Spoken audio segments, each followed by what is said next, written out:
Constable نسیم کی theory پر بھی سنجیدگی سے غور کیا تھا۔ اس کی بات میں دم تو تھا، لیکن اگر حنیف نے واقعتاً ایسا کوئی ڈرامہ رچایا تھا تو پھر اس فعل کی ٹھوس وجوہات کا ہونا ضروری تھا۔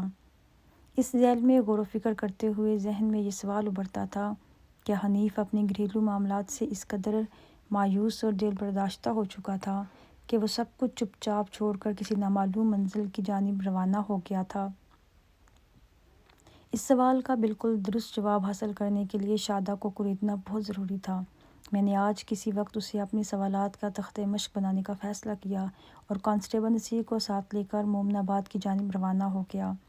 شادہ سے ایک بھرپور ملاقات تو ضروری تھی، اس کے علاوہ میں ان 3 افراد کی خبر بھی لینا چاہتا تھا جن سے پچھلے 6 ماہ میں حنیف کا جھگڑا ہوا تھا۔ نصیر احمد مومن آباد ہی کا رہنے والا تھا، چنانچہ ان لوگوں تک رسائی حاصل کرنے کے لیے مجھے کسی دشواری کا سامنا نہیں کرنا پڑا۔ میرا پہلا ٹارگٹ مولوی رشید تھا۔ مولوی صاحب کے بارے میں مجھے پتہ چلا تھا کہ وہ مومن آباد کی مسجد کا پیش امام تھا اور اس کی رہائش مسجد کے احاطے کے آخری حصے میں بنے ہوئے ایک حجرہ نما کوارٹر میں تھی، جہاں وہ اپنے بیوی بچوں کے ساتھ رہتا تھا۔ میں نے مولوی رشید کے حجرے میں جا کر اس کی فیملی کے سامنے بات کرنا مناسب نہ سمجھا اور اسے باہر بلا لیا۔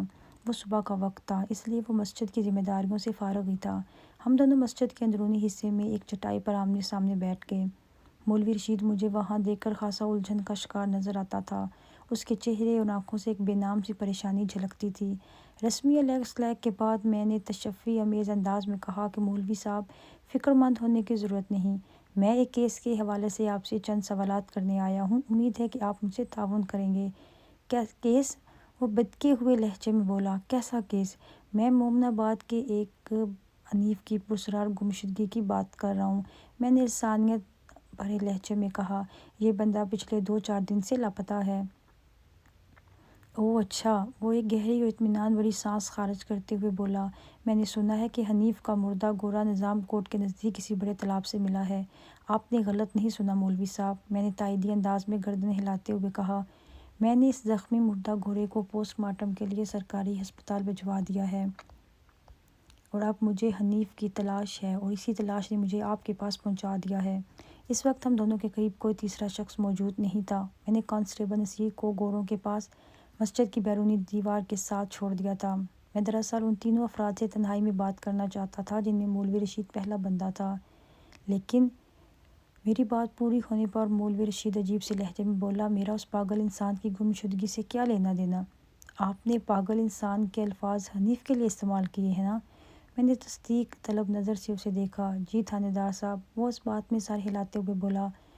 یہ بات تو سارا مومن آباد جانتا ہے۔ عظیم اور شادہ نے مجھے یہ بتایا تھا کہ حنیف غصے کا تیز اور جھگڑالو طبیعت کا مالک تھا، لیکن اس کا پاگل ہونا 4 ہاتھ آگے کی بات تھی۔ میں نے مولوی رشید کے چہرے پر نگاہ جما کر معتدل انداز میں کہا کہ پورا مومن آباد یقیناً جانتا ہوگا، لیکن یہ اتنی اہم بات میرے علم میں نہیں تھی، اس لیے مجھے آپ کی خدمت میں حاضر ہونا پڑا۔ باقی جہاں تک آپ کا حنیف کی گمشدگی سے تعلق ہے تو… میں نے دانستہ توقف کر کے اس کے چہرے پر نمودار ہونے والے تاثرات کا جائزہ لیا، پھر اپنی بات مکمل کرتے ہوئے کہا، میں سمجھتا ہوں اس سلسلے میں آپ کافی مفید ثابت ہو سکتے ہیں اور مجھے یقین ہے کہ میں کچھ غلط نہیں سمجھ رہا۔ مولوی رشید کی عمر 45 سال کے قریب تھی اور اپنے جسے سے وہ خاصا خوش خوراک نظر آتا تھا۔ اگر میرا اندازہ غلط نہیں تھا تو مولوی رشید ایک دن میں جتنا کھانا اپنے معدے میں اتارتا ہوگا وہ ایک نارمل صحت مند انسان کے لیے 3 روز کا کوٹا تھا، اور یہ میرا محتاط اندازہ تھا۔ میری گور مور بات نے اس کی پیشانی کو شکن آلود کر دیا۔ وہ عجیب سی نظر سے مجھے گھورتے ہوئے بولا کہ تھانے دار صاحب، آپ کی بات میری سمجھ میں بالکل نہیں آئی۔ آپ بتائیں کہ حنیف کی تلاش کے سلسلے میں کس طرح آپ کی مدد کر سکتا ہوں؟ چند ماہ پہلے آپ کا حنیف سے جھگڑا ہوا تھا اور معاملہ خاصی گرما گرمی تک پہنچ گیا تھا۔ میں نے اس کی آنکھوں میں آنکھیں ڈال کر کہا، میں جاننا چاہتا ہوں کہ اس لڑائی کا سبب کیا تھا۔ اوہ، تو آپ یہ سمجھتے ہیں کہ اس جھگڑے کی وجہ سے میں نے اس خبتی جھکی کو کہیں غائب کر دیا ہوگا؟ وہ بڑا سا منہ بناتے ہوئے بولا۔ ایسا سمجھنا میری یعنی پولیس کی مجبوری ہے مولوی صاحب، کیونکہ ہماری تفتیش کی گاڑی شک کے پیٹرول سے آگے بڑھتی ہے۔ میں نے صاف گوئی کا مظاہرہ کرتے ہوئے کہا، میں ابھی اس فیصلے تک نہیں پہنچا ہوں کہ حنیف کی گمشدگی میں کس کا ہاتھ ہے۔ میں ہر بندے کو چیک کرنا چاہتا ہوں جس کا پچھلے دنوں حنیف کے ساتھ کوئی بھی لڑائی جھگڑا ہوا ہو۔ میرے خیال میں یہ بات آپ کی سمجھ میں آ گئی ہوگی۔ جی بالکل، وہ اس بات میں سر ہلاتے ہوئے بولا۔ آپ بھی اپنی جگہ ٹھیک ہیں، لیکن جب آپ اس تنازع کے سبب سے آگاہ ہو جائیں گے تو مجھے یقین ہے کہ آپ یہی سوچیں گے کہ کھودا پہاڑ اور نکلا چوہا اور وہ بھی مرا ہوا۔ آپ پہاڑ کی کھدائی کو فرات تک محدود رہنے دیں اور چوہے کو بلی کے ساتھ آنکھ مچولی کھیلنے دیں۔ میں نے سپاٹ آواز میں کہا، میں آپ کی کسی بات کا کیا مطلب نکالتا ہوں؟ اس فکر میں آپ کو دبلا ہونے کی قطعاً کوئی ضرورت نہیں۔ آپ بس سیدھا سیدھا میرے سوال کا جواب دیں۔ میرے بدلتے ہوئے تیور کے نتیجے میں مولوی رشید کے چہرے پر ایک رنگ سا آ کر گزر گیا۔ پھر اس نے بیزاری سے کہا کہ اس فتنے کی 2 جڑیں تھیں، یعنی 2 عورتیں۔ میں نے چونک کر اس کی طرف دیکھا اور پوچھا کہ آپ کن 2 عورتوں کا ذکر کر رہے ہیں؟ شادہ اور سلمیٰ کا جناب۔ شادہ کو تو میں جانتا ہوں، میں نے اس کی بات میں دلچسپی لیتے ہوئے الجھن زدہ انداز میں کہا۔ وہ گمشدہ حنیف کی بیوی ہے، مگر یہ دوسری عورت سلمیٰ کون ہے؟ سلمیٰ میری بیوی اور میرے 6 بچوں کی ماں ہے تھانے دار صاحب، اس نے انکشاف انگیز انداز میں بتایا۔ ٹھیک ہو گیا، میں نے سر کو تفہیمی جنبش دیتے ہوئے کہا۔ آپ جلدی سے یہ بھی بتا دیں کہ ان عورتوں نے ایسا کون سا فتنہ جگا دیا تھا کہ آپ اور حنیف دست و گریباں ہونا پڑا؟ ہماری لڑائی میں سلمیٰ اور شادہ کے فتنے کے علاوہ حنیف کی گرم مزاجی اور بد دماغی کا بھی ہاتھ ہے جناب، وہ معتدل انداز میں بولا۔ اب بات چل ہی نکلی ہے تو میں آپ کو کھل کر بتاتا ہوں۔ آئندہ 15 منٹ میں مولوی رشید نے مجھے جو کہانی سنائی اس کا خلاصہ یہ تھا کہ شادہ کی طبیعت اکثر خراب رہتی تھی اور وہ مولوی رشید کے پاس دم کرانے آتی تھی۔ مولوی رشید کی تشخیص کے مطابق شادہ کسی ہوائی مخلوق کے لپیٹے میں تھی اور اس جکڑ سے آزاد ہونے کے لیے شادہ کو 11 جمعرات تک مغرب اور عشاء کی نماز کے بیچ کسی وقت مولوی رشید سے دم کرانا تھا۔ شادہ ہر جمعرات کو دم کرانے مسجد پہنچ جاتی تھی اور مولوی صاحب اس پر دم کرنے کے لیے اسے کسی تاریک گوشے میں لے جاتے۔ جب مولوی رشید کی بیوی سلمیٰ کو اس پراسرار روم کی خبر ہوئی تو اس نے گھر میں فساد ڈال دیا اور مولوی سے کہا کہ وہ شادہ کے دم سے باز آ جائے۔ مولوی بھی ضد پر آ گیا، وہ 11 جمعرات تک شادہ کا علاج مکمل کرنے کے بعد ہی دم کا سلسلہ ختم کرے گا۔ سلمیٰ کو شک تھا کہ شادہ اور اس کے خاوند کے بیچ کچھ اور ہی چل رہا ہے۔ جب مولوی رشید باز نہ آیا تو سلمیٰ نے جا کر حنیف کے کان میں کچھ پھونکا۔ حنیف کے اندر تو پہلے ہی برداشت کا مادہ بہت کم تھا۔ جب اسے پتہ چلا کہ دم کے بہانے مولوی رشید اس کی خوبصورت بیوی کے ساتھ عیش کر رہا ہے تو وہ لڑنے بڑھنے کے لیے مولوی کے پاس پہنچ گیا۔ اپنے بیان کے اختتام پر اس نے اکتاہٹ بھرے انداز میں کہا، تھانے دار صاحب جو سچ تھا وہ میں نے آپ کو بتا دیا، آپ کی مرضی ہے، میری بات کا یقین کریں یا نہ کریں۔ یہ ادھورا سچ ہے مولوی صاحب، میں نے ایک ایک لفظ پر دباؤ ڈالتے ہوئے وشگاف الفاظ میں کہا، اس لیے میرے یقین کو آپ نامکمل ہی سمجھیں۔ اس نے آنکھیں پھیلا کر مجھے عجیب سی نظروں سے گھورا اور بولا کہ میں کچھ سمجھا نہیں تھانے دار صاحب، آپ کی اس بچھاڑتی بات کا مطلب کیا ہے؟ فکر نہ کریں، سب کچھ سمجھ میں آ جائے گا، میں نے معنی خیز انداز میں کہا، بس آپ شرافت سے میرے سوالات کا جواب دیتے جائیں۔ وہ ایسی نظر سے مجھے تکنے لگا کہ جیسے ابھی بھی اس کے پلے کچھ بھی نہ پڑا ہو۔ میں نے اس کی ذہنی کیفیت کو نظر انداز کرتے ہوئے دریافت کیا، کیا آپ کو اس بات کا یقین تھا کہ شادہ کی طبیعت کی خرابی اس نوعیت کی تھی کہ اس کے علاج کے لیے دوا دارو کے بجائے جھاڑ پھونک اور دم وغیرہ کی ضرورت تھی؟ میرے اس سوال میں اتنی توانائی تھی کہ مولوی رشید اندر باہر سے لرز کر رہ گیا، لیکن جلد ہی اس نے خود کو سنبھال لیا اور تھوک نکلنے کے بعد قدرے کمزور آواز میں بولا کہ جی میرے حساب میں یہی آیا تھا۔ کون سا حساب؟ میں نے خشک لہجے میں دریافت کیا۔ آپ؟ اس کی آنکھیں پھٹی کی پھٹی رہ گئیں۔ آپ اتنا سب کچھ جانتے ہیں؟ اس نے حیرت بھرے لہجے میں کہا، مجھے یقین نہیں آ رہا کہ کوئی پولیس والا، میں آپ کی سوچ سے بھی زیادہ جانتا ہوں مولوی صاحب، میں نے قطع کلامی کرتے ہوئے تنزیہ لہجے میں کہا، لہذا میرے سامنے کوئی چکر بازی نہیں۔ میں اگر ابھی تک آپ جناب سے بات کر رہا ہوں تو اس کا یہ مطلب ہرگز نہیں کہ آپ مجھے آسانی سے بیوقوف بنا کر یہاں سے رخصت کر دیں گے۔ کسی غلط فہمی میں نہیں رہنا، اگر گھی سیدھی انگلی سے نہ نکل رہا ہو تو میں نے دانستہ بات ادھوری چھوڑی اور تیز چبھنے والی نظر سے اسے گھورنے لگا۔ میرے خطرناک تیور نے فوراً سے پیشتر مولوی رشید کو اس کے اوقات میں آنے پر مجبور کر دیا۔ میں اسے بند گلی میں گھیر لیا تھا۔ وہ بات دراصل یہ ہے کہ وہ ندامت بھرے لہجے میں بولا، پہلے شادہ کی غزالی آنکھوں کو دیکھ کر مجھے یہی لگا وہ کسی سحر میں جکڑی ہوئی ہے، اس لیے میں نے 11 جمعرات تک دم کرانے والی بات کی تھی۔ میں نے ایک بار پھر اس کی بات کاٹ دی۔ جلد ہی مجھے اندازہ ہو گیا کہ وہ سحر زدہ نہیں۔ وہ شرمسار سا ہو کر بولا، شادہ کی آنکھیں پیدائشی طور پر خمار آلود اور نشیلی ہیں اور اس کا حسن بے مثال، اس لیے تم نے سوچا کہ چل سو چل۔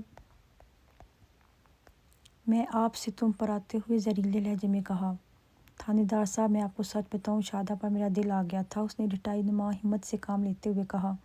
میں اسے اپنے نکاح میں لانے کا فیصلہ کر چکا تھا۔ ویسے بھی اسلام میں مرد کے لیے 4 بیویوں کی گنجائش ہے۔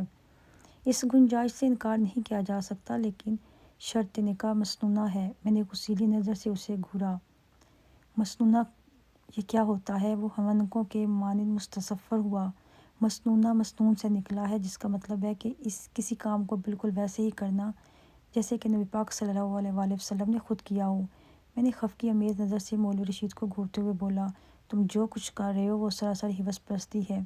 کسی کی منکوحہ عورت پر اپنی دانت تیز کرنا شرعی، قانونی، اخلاقی جرم ہے، اور اگر یہی گناہ کسی عام آدمی سے سرزد ہو تو وہ اتنا ہی قابل مذمت ہے۔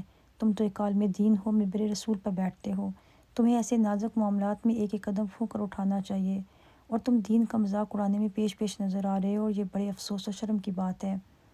عالم دین میں نہیں، آپ ہیں تھانے دار صاحب۔ وہ میرے قدموں پر ماتھا ٹیکتے ہوئے خوش آمدی امیز لہجے میں بولا، آپ نے میری آنکھیں کھول دی ہیں۔ ٹھیک ہے۔ میں نے اپنے پاؤں کو بمشکل اس کے ہاتھوں کی گرفت سے آزاد کرایا، اٹھ کر کھڑے ہوئے تحکمانہ انداز میں کہا، ابھی تو میں جا رہا ہوں، میں جب بھی پوچھ تاچھ کے لیے تمہیں تھانے بلاؤں فوراً چلے آنا۔ آپ جیسا کہیں گے میں بالکل ویسا ہی کروں گا، وہ فدویانہ انداز میں بولا۔ میں نے تاکیدی انداز میں کہا، اور جب تک گمشدہ حنیف کا معاملہ کسی کنارے پر نہیں لگ جاتا تم مومن آباد سے باہر قدم نہیں نکالو گے۔ جو حکم سرکار۔ وہ ہاتھ باندھ کر کھڑا ہو گیا اور منت ریز لہجے میں بولا کہ تھانے دار صاحب، اس گاؤں میں میری بڑی عزت ہے، آپ سے میری درخواست ہے کہ میں نے آپ کے سامنے جو سچائی بیان کی ہے اس کا ذکر آپ کسی سے نہ کریں، اور آپ مجھے دل سے معاف کر دیں۔ مولوی رشید، میں نے اس کے چہرے پر نگاہ جما کر سنسناتے ہوئے لہجے میں کہا، جس مالک نے تمہیں عزت دے رکھی ہے وہ اسے چھیننا بھی جانتا ہے، کیونکہ عزت اور ذلت صرف اور صرف اس ذات پاک کے قبضے قدرت میں ہے۔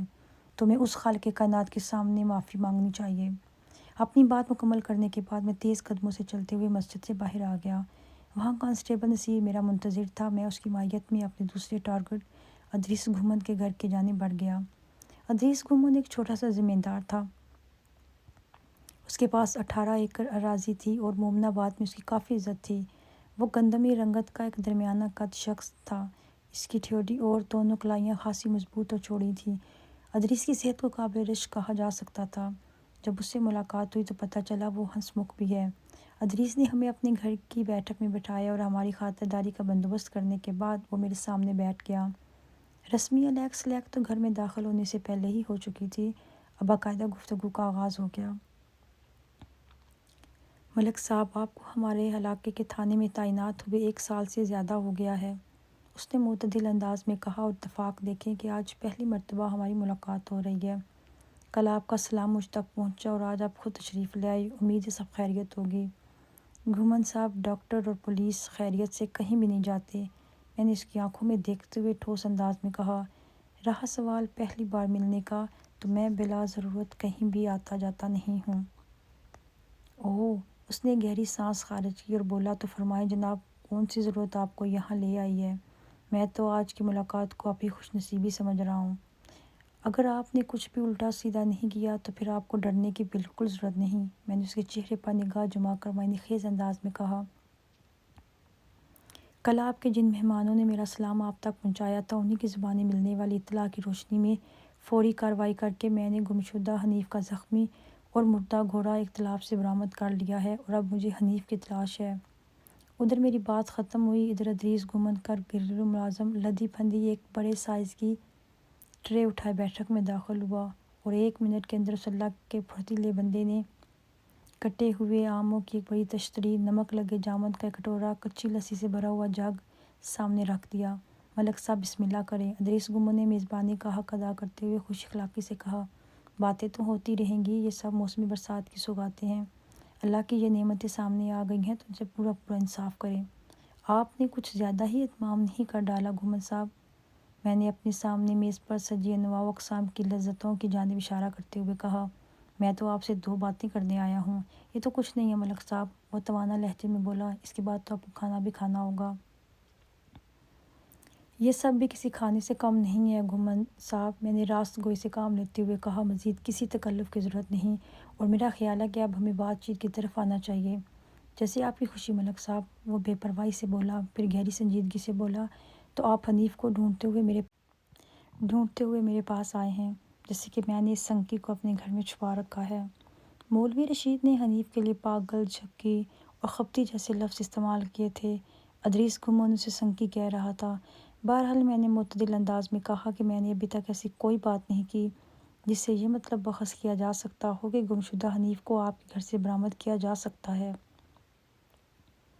میں دراصل ہر اس بندے سے پوچھ تچھ کر رہا ہوں جس کا پچھلے چند ماہ میں حنیف سے جھگڑا ہوا تھا، اور اتفاق سے آپ کا شمار بھی ان افراد میں ہوتا ہے۔ اوہ، تو آپ شادہ والے واقعے کی بات کر رہے ہیں؟ اس نے سرسری انداز میں کہا۔ شادہ بیچ میں کہاں سے آ گئی؟ بے ساختہ میرے منہ سے نکلا۔ میں مولوی رشید کے پاس حنیف کے موضوع پر بات کرنے گیا تھا تو وہاں بھی شادہ درمیان میں آ گئی تھی، اور یہاں بھی کچھ ایسا ہی معاملہ دیکھنے کو مل رہا تھا۔ اس لیے میں نے اضطراری انداز میں گھومن سے وہ سوال کیا تھا۔ شادہ کو بیچ سے کیسے نکال سکتے ملک صاحب؟ وہ گہری نظر سے مجھے دیکھتے ہوئے بولا۔ وہ جھگڑا اسی کی وجہ سے تو ہوا تھا۔ میں اس واقعے کی تفصیل جاننا چاہتا ہوں، میں نے ٹھوس انداز میں کہا۔ کیا آپ نے حنیف کو دیکھا ہے؟ اس نے پوچھا۔ اس نے نفی میں گردن ہلا دی۔ اس نے استفسار کیا، اور شادہ کو؟ ہاں، وہ اپنی شوہر کی گمشدگی کی رپورٹ درج کرانے میرے پاس آئی تھی۔ میں نے اس بات میں جواب دیا۔ اس کے ساتھ حنیف کا چھوٹا بھائی عظیم بھی تھا۔ شادہ میں آپ کو کوئی کمی دکھائی دی؟ اس نے معتدل انداز میں کہا۔ نہیں، میں نے صاف گوئی کا مظاہرہ کرتے ہوئے کہا۔ شادہ تو مثل حور ہے۔ آپ نے تو بات ہی ختم کر دی ملک صاحب، وہ ایک آسودہ سانس خارج کرتے ہوئے بولا۔ اگر شادہ مثل حور ہے تو حنیف کو مثل لنگور سمجھ لیں جناب۔ اس حوالے سے ایک مشہور محاورہ بھی ہے جو اس وقت مجھے یاد نہیں آ رہا، پہلوئے حور میں لنگور خدا کی قدرت۔ میں نے اسپاٹ انداز میں کہا۔ جی بالکل، وہ جلدی سے گردن ہلاتے ہوئے بولا۔ میں آپ کو یہی بات سمجھانے کی کوشش کر رہا ہوں، ان دونوں کی جوڑی کسی بھی لحاظ سے موزوں نظر نہیں آتی۔ اچھی چیز کو دیکھ کر اس کی تعریف کرنا اس چیز کا حق ہوتا ہے۔ آپ نے جس واقعے کا ذکر کیا اس کا سبب بھی یہی تھا۔ شادہ جب بھی راستے میں مجھے نظر آتی تو ہم رک کر دو چار باتیں کر لیا کرتے، اور اس مختصر سی گفتگو میں شادہ کے حسن کو خراج تحسین پیش کرنے سے نہیں چوکتا تھا۔ ایسے ہی ایک موقع پر حنیف نے ہمیں بات چیت کرتے ہوئے دیکھ لیا۔ وہ غصے کا تیز اور عقل سے پیدل تو تھا ہی، جب بدتمیزی پر اترا تو مجھے بھی طیش آ گیا، اور اس کے بعد جھگڑا اور ہاتھا پائی تو لازمی سی بات ہے۔ تو پتہ یہ چلا کہ احساس کمتری نے حنیف کو جھگڑالو اور غسیلا بنا دیا تھا۔ میں نے بھی شادہ کو بھرپور نظروں سے دیکھا۔ یہ واقعتاً حسن و خوبصورتی کا مرقع تھی، اور حنیف کو ہر لمحے یہ دھڑکا لگا رہتا ہوگا کہ کوئی مرد اس کی بیوی کو نہ چھین لے۔ یہی احساس عدم تحفظی اس کی حسد کو بہت زیادہ بڑھا دیا تھا۔ حنیف کا نفسیاتی مسئلہ میری سمجھ میں آ گیا تھا، لیکن اس وقت جو مشکل درپیش تھی اس کا تعلق حنیف کی بازیابی سے تھا، اور اس سلسلے میں ادریس گمن فی الوقت کوئی مدد نہیں کر سکتا تھا۔ میں نے ادریس گمن کی میزبانی کا تہ دل سے شکریہ ادا کیا اور کانسٹیبل کے ساتھ اس کے گھر سے نکل آیا۔ نصیر احمد نے مجھ سے کہا کہ ملک صاحب اب کدھر کا رخ کیا جائے؟ اپنے تیسرے ٹارگٹ گوگا شیر کو چیک کرتے ہیں، میں نے جواب دیا۔ اس کے بعد واپسی کا سفر اختیار کریں گے۔ ٹھیک ہے، تو اب آ جائیں پھر، وہ بڑے جوش سے بولا۔ چند منٹ کے بعد ہم گوگا شیر والی گلی میں تھے، لیکن اس سے میری ملاقات نہ ہو سکی۔ وہ اس وقت گھر میں نہیں تھا۔ اس کے گھر والوں نے بتایا کہ گوگا گاؤں سے باہر گیا ہوا ہے اور اس کی واپسی اگلی صبح ہوگی۔ اب تھانے لوٹنے کے سوا اور کوئی چارہ نہیں تھا۔ ہم لوگ گوگا شیر کے مکان سے آگے بڑھے تو گلی کے نکڑ پر واقع ایک الگ تھلگ مکان کی جانب اشارہ کرتے ہوئے نصیر نے کہا، وہ حنیف کا گھر ہے ملک صاحب۔ میں نے سرسری انداز میں کہا۔ دراصل اس وقت میرا ذہن حنیف کی پرسرار گمشدگی کی گتھی کو سلجھانے کی کوشش میں تھا۔ اس حوالے سے آج کی تاریخ میں ہم نے جتنی بھی محنت کی تھی، فی الحال اسے نتیجہ خیز نہیں کہا جا سکتا تھا۔ ملک صاحب، ہم تھوڑا آگے آئے تو نصیر نے دھیمے لہجے میں کہا، اگر آپ کی اجازت ہو تو آج کی رات میں ادھر رک جاتا ہوں۔ نصیر احمد مومن آباد کا رہنے والا تھا، تاہم میں نے پوچھنا ضروری سمجھا کہ اس کی کوئی خاص وجہ۔ میری ماں کی طبیعت ٹھیک نہیں ہے۔ اور تمہیں یہ کیسے پتہ چلا؟ میں نے چونکوں سے دیکھا۔ جب آپ مسجد میں مولوی رشید سے ملاقات کر رہے تھے تو میرا چھوٹا بھائی بصیر ادھر آ نکلا تھا۔ اس نے بتایا کہ اس کی زبانی ماں کی بیماری کے بارے میں معلوم ہوا ہے۔ کیا تمہاری والدہ کو کوئی خطرناک بیماری ہے؟ میں نے تشویش بھرے لہجے میں دریافت کیا۔ نہیں جناب، بس برساتی موسم کے اثرات ہیں، اس نے کہا۔ اگر میں کچھ وقت ماں کے ساتھ گزار لوں گا تو اسے اچھا لگے گا۔ ٹھیک ہے، تم اپنے گھر جا سکتے ہو، میں نے پرسوچ انداز میں کہا، مگر میری ایک شرط ہے۔ میرے پرسرار انداز کے جواب میں وہ الجھن زدہ لہجے میں بولا کہ کون سی شرط ملک صاحب؟ کل جب تم تھانے میں آؤ تو تمہارے ساتھ گوگا شیر بھی ہونا چاہیے، سمجھ گئے نا؟ سمجھ گیا ملک صاحب، وہ خاصی مضبوط لہجے میں بولا۔ آپ بے فکر ہو جائیں، گوگا تھانے پہنچانا میری ذمہ داری ہے۔ تو ٹھیک ہے، میں نے معتدل انداز میں کہا، تم اپنے گھر جاؤ، میں تھانے کا رخ کرتا ہوں۔ اس نے میرا شکریہ ادا کیا اور گھوڑے کو مومن آباد کے اندرونی حصے کی جانب بڑھا دیا۔ نصیر کے جانے کے بعد مجھے اس کی ایک ایک بات یاد آ گئی۔ گزشتہ روز اس نے تالاب کے کنارے کھڑے ہو کر یہ کہا تھا کہ یہ سب حنیف کا کیا دھرا بھی تو ہو سکتا ہے، ایسا بھی تو ہو سکتا ہے کہ حنیف کا جمال پور جانے کا کوئی ارادہ ہی نہ ہو۔ وہ اپنے گھوڑے پر سوار ہو کر یہاں آیا، اس نے کوئی زہریلی شے کھلا کر گھوڑے کو ہلاک کیا اور پھر اس کے بدن پر گہرے زخم لگا کر اسے بدن میں تالاب میں دھکیلا۔ اس کے بعد وہ کسی نامعلوم منزل کی جانب روانہ ہو گیا۔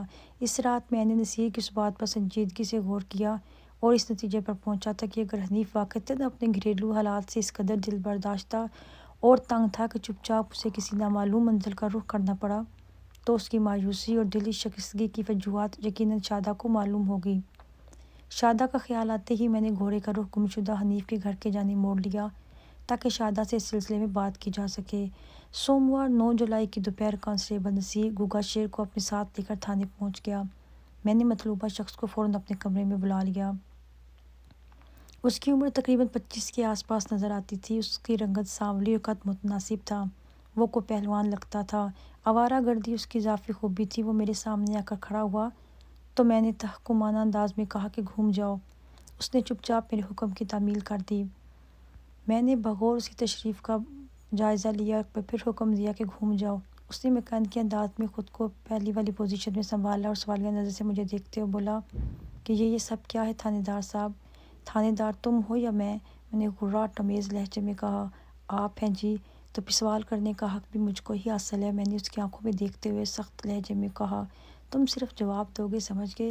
سمجھ گیا جی، وہ سر کو اسپاتی جنبش دیتے ہوئے بولا۔ اب جو بھی پوچھیں گے میں اس کا 16 آنے درست جواب دوں گا۔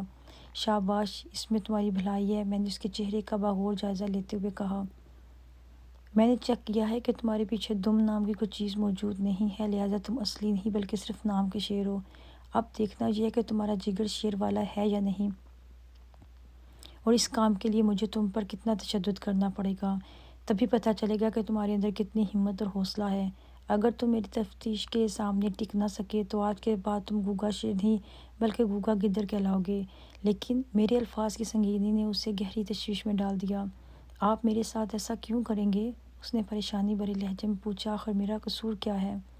تمہارے جرائم کی فہرست صوفی نگر والی ڈکیتی سے شروع ہو کر حنیف کی گمشدگی تک دراز ہے، میں نے اس کی آنکھوں میں آنکھیں ڈال کر کڑکدار لہجے میں کہا۔ اگر تم مجھ سے تعاون کرو گے تو میں تمہارے ساتھ رعایت برتنے کے بارے میں سوچ سکتا ہوں۔ آج سے 3 سال پہلے صوفی نگر میں جو کچھ ہوا تھا وہ میری نادانی اور غلطی تھی، وہ پر اعتماد لہجے میں بولا، اور میں اپنے اس جرم کی سزا بھگت چکا ہوں۔ 1 سال پہلے جب میں 2 سال کی جیل کاٹ رہا تھا تو میں نے شرافت کے راستے پر چلنے کا فیصلہ کیا، اور آج تک میں اپنے اس فیصلے پر ڈٹا ہوا ہوں۔ میری سمجھ میں نہیں آ رہا کہ آپ نے کس سلسلے میں تفتیش کے لیے مجھے تھانے بلایا ہے۔ میں فوری طور پر اندازہ قائم نہ کر سکا کہ وہ سچ بول رہا یا غلط بیانی سے کام لے کر مجھے چکمہ دینے کی کوشش میں تھا۔ میں نے بدستور اس کی آنکھوں میں دیکھتے ہوئے کہا کہ انسان کا ماضی کبھی اس کا پیچھا نہیں چھوڑتا، وہ کسی نہ کسی روپ میں اس کے سامنے آ کر کھڑا ہو جاتا ہے۔ لیکن اس وقت میں نے تمہیں حنیف کی گمشدگی کے سلسلے میں یہاں بلایا ہے۔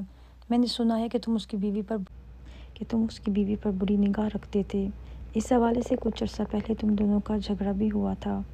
شادہ کو بری نظر سے دیکھنے والی بات میں نے اپنی طرف سے کی تھی تاکہ اس کے اندر کا حال جان سکوں، اور میرا یہ تیر کسی غلط نشانے کی طرف نہیں گیا تھا۔ مولوی رشید اور حدیث گھمنڈ سے حنیف کے جھگڑے کا سبب شادہ کی خوبصورتی سامنے آئی تھی، اور طفیل موچی کا معاملہ بھی کچھ ایسا ہی تھا۔ آپ کو کوئی غلط فہمی ہوئی ہے تھانے دار صاحب، وہ برہمی بھرے انداز میں بولا۔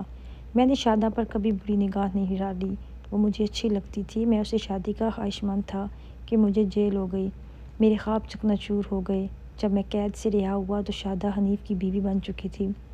میں نے دل پر پتھر رکھ کر صبر کر لیا تھا، اسے قسمت کا لکھا سمجھ کر میں نے شادہ کی طرف سے اپنے ذہن کو ہٹا لیا تھا۔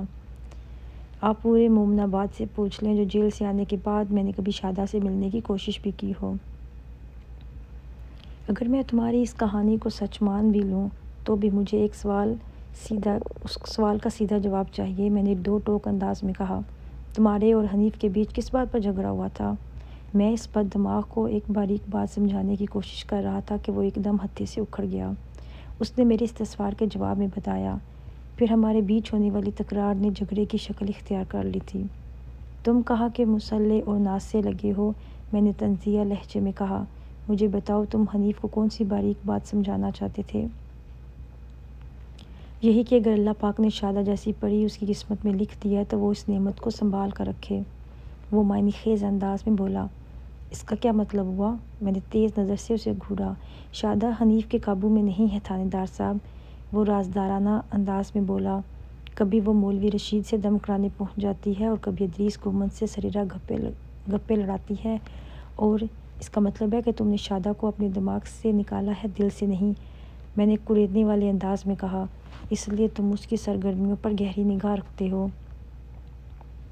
وہ عجیب سے فلسفانہ لہجے میں بولا کہ تھانے دار صاحب، کسی کو دل میں بٹھانا یا دل سے نکالنا انسان کے اختیار کا معاملہ نہیں ہے۔ اس کے الفاظ کی گہرائی سے محبت کی مخصوص خوشبو اٹھ رہی تھی۔ میں چند لمحات تک اسے گہری نظر سے دیکھتا رہا، پھر ٹھہرے ہوئے لہجے میں بولا کہ محبت کو حاصل کرنے کے لیے کچھ بھی نہیں کرنا پڑتا، اگر نصیب میں ہو تو یہ سوغات خود ہی مل جاتی ہے۔ جس شے کے حصول کے لیے کچھ چال چلنا پڑے وہ محبت نہیں، ہوس ہے، دھوکہ اور ریاکاری ہے۔ میں نے شادہ کی محبت کو پانے کے لیے کوئی چال نہیں چلی تھانے دار صاحب، وہ بے باکی سے بولا۔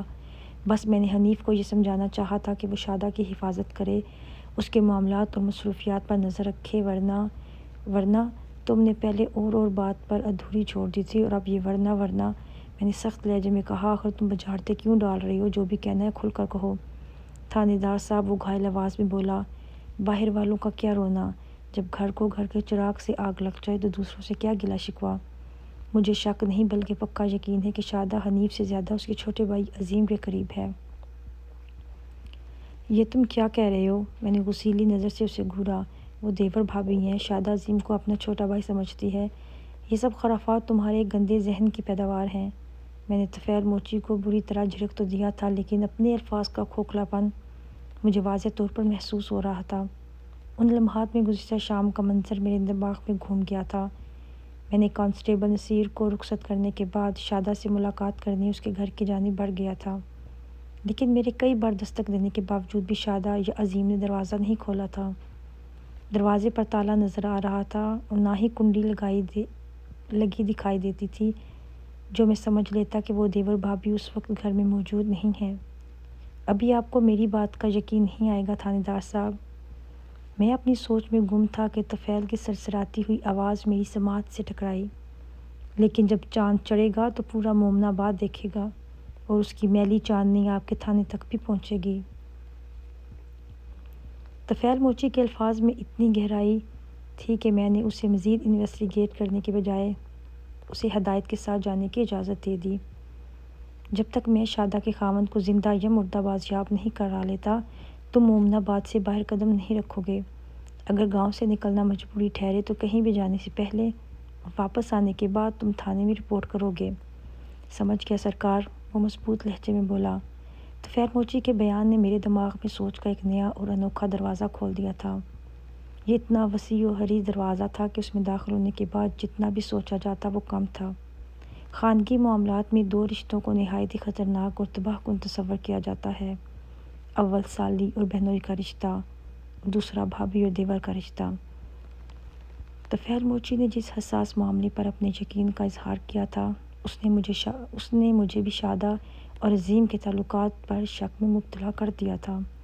شام سے کچھ دیر پہلے سرکاری اسپتال سے آنے والی مردہ گھوڑے کی ابتدائی پوسٹ مارٹم رپورٹ نے میرے شک کو یقین میں بدلتے ہوئے طفیل موچی کے بیان پر مہر تصدیق ثبت کر دی تھی۔ مذکورہ رپورٹ کے مطابق حنیف کے گھوڑے کی موت 3 جولائی بروز منگل رات 8 اور 10 بجے کے درمیان ہوئی تھی، اور اس موت کا سبب زہر خوانی تھا۔